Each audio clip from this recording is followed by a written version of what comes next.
Hola, buen dia, kabayan! Ngayon papunta tayo sa Centro de Salud dito sa La Vintilla, Madrid, kung saan kukunin ko ang aking health card. Malapit lang ito sa bahay namin, kaya mabilis lang puntahan.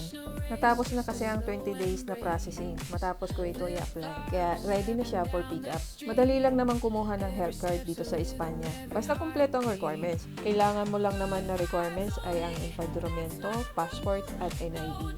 Kapag naipasa mo na to lahat, pwede mo na siyang i-apply sa Centro de Salud dito sa malapit kung saan ka nakatira sa Espanya.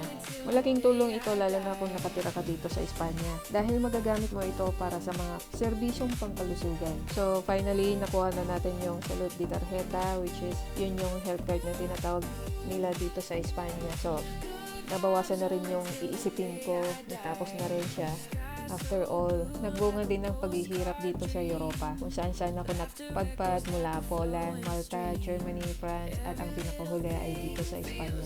Buti napunta ako sa mabait na employer. Hindi ko sila makakalimutan sa lahat ng naitulong nila. Mahabang kwento ang naging journey ko dito sa Europa. Pero thank you Lord sa lahat-lahat. At residence na rin natupad na ang pangarap na minimiti ko.